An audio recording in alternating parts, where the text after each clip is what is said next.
Good afternoon, everybody. Jesse Montaño, Guerilla Sports, out here at the KeyBank Center in Buffalo, New York, where the Avs have dropped their second consecutive game by a score of 4-0, this time at the hands of the Buffalo Sabres.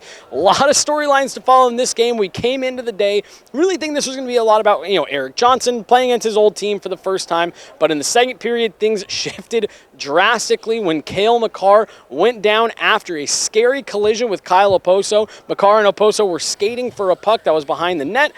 Coming back on a power play for the Avs, Okposo forechecking. Cale Makar went to go around the net, and it looked from a lot of replays like Kyle Okposo got his hands on the hips of Cale Makar and really kind of put him into the wall at a dangerous area about 5-6 feet out from the boards. Cale Makar went down, stayed down, and limped to the dressing room, and everyone's concern for the Avalanche went there. Wasn't the game, wasn't what the result ended up being. It was, is Cale Makar okay? And to everyone's surprise, after what a scary collision it was, Cale Makar did return at the start of the third period and was able to finish out the rest of the game. He had a couple moments where he was bouncing back and forth between the locker room and the bench right at the start of the period, but he was able to finish this game out. You could tell it was a huge sigh of relief for the entire Avs organization.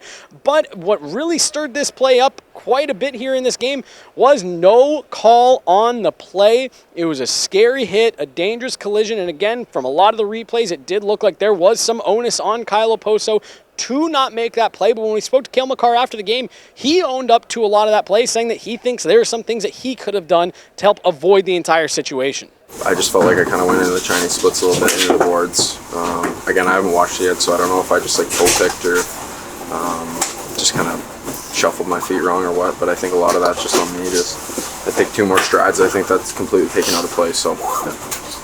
The Avs were already down by a couple of goals at that point, and it didn't get any better because Nathan MacKinnon was giving it to the refs. After the no call, they end up teeing him up, giving him a 10-minute misconduct, so a couple of power play opportunities that the Avs had after that. They had no Makar, they had no MacKinnon for large stretches of it, and it really just felt like the Avs were never able to get back on track. Spoke to Jared Bednar as well after the game, and look, this is a Buffalo team whose defensive details were dialed in, and they give them a lot of credit. They played a good game tonight. You got to give Buffalo credit. They checked hard. They did the right things longer and harder than we did, but we turned one over early in the game again at the offensive zone blue line, reminiscent of Pittsburgh, and it ends up in the back of our net. We got to get past that in a hurry because it's hard to score 5-on-5. Power play struggled a little bit again tonight. Some change in personnel with Cale and Mac in the box there for a while. But no excuses. I mean, we got to be better taking care of the puck through the neutral zone, and we got to continue to work to try and create those high danger chances. And I thought they did a better job of that tonight than we did. It's not an ideal result for the Avs, especially coming off a shutout just a few nights ago in Pittsburgh by that same 4-0 score. But you have to remember here, you got to take a little bit of a deep breath. We're only 8 games into the season. It doesn't feel good that these 2 losses have come back-to-back if you're the Avs, but it is still just 2 losses. A couple of the guys in the room alluded to not making excuses. They made sure to point out. But look, they've started a lot on the road here.